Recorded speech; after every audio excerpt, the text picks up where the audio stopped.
Welcome back. Today, Simpiwe Ngongwana and Lerato Tipa are at the National Science Week taking place under the theme Advancing Science Tourism in recognition of the United Nations International Year for Sustainable Tourism for Development is the theme for this year's NSW17. Simpiwe and Lerato, good morning, guys. A very good morning to you. We are still broadcasting from the National Science Week all the way from Missionville campus.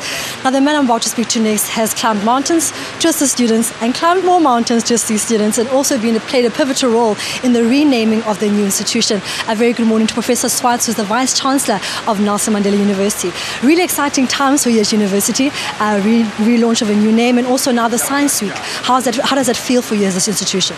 Good morning, Lerato. It's a wonderful point in the history of the university because we have a new brand name, Nelson Mandela University, named after this iconic, colossal figure, that has become such an emblem for what the promise of our constitution, for the building of a non-racial society, for building a world that is more equal, more inclusive.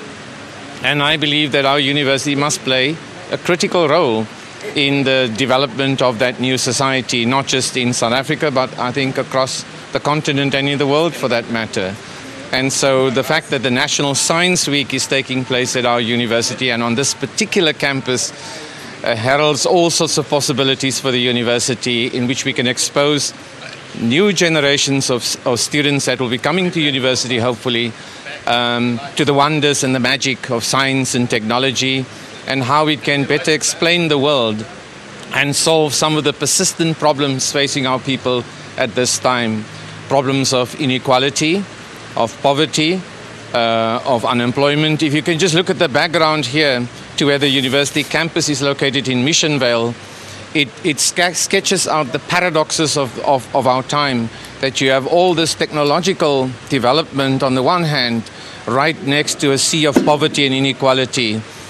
And for me, it doesn't make sense. If we have all the tools of science and technology, why have we been unable to solve these medieval-like problems that have been persisting up until this very day?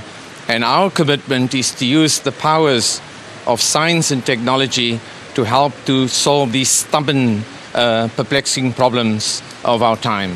Speaking about solving problems, the university also got permission to start the 10th medical school in the country and also the Ocean Science Center. How will those, like you're saying, contribute to a community like this in terms of maths and science?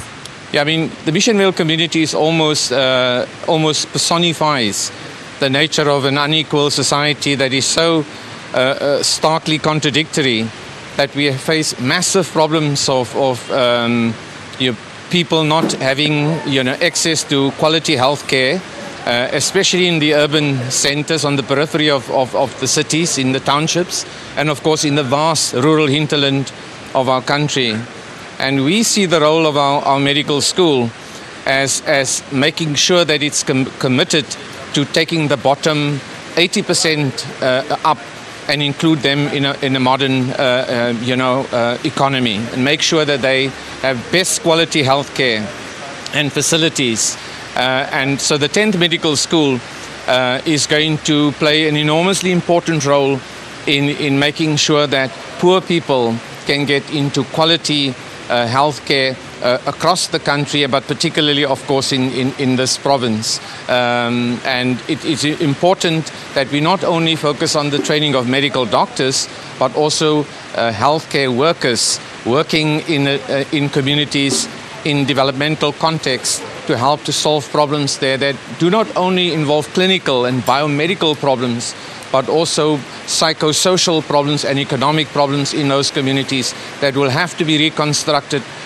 So in other words, you can't have a healthy body if you also do not have a form of employment, a healthy income, and that your emotional and psychosocial structure is in a supportive environment for your community and your family and so on. So for us, that is quite important. And then, of course, the Ocean Sciences Campus is the most exciting investment that the university is making.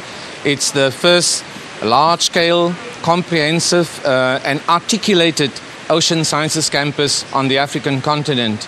And we hope that we can make a contribution towards understanding what's happening in our oceans and how human-centered development, anthropogenic changes induced by industrialization over the last 300 years and so on, have altered the biophysical characteristics of our oceans and the health of our oceans in a manner that will affect food security for nations, including our own. And we also want to make sure that we can manage, the economic development of the ocean's economic potential without harming the biophysical environment and the diversity of our oceans as well. So I'm hugely excited about the possibilities of harnessing the powers of science and technology to advise policymakers and communities that as we develop the economic potential of our oceans, we do so in a sustainable manner for people and for planet.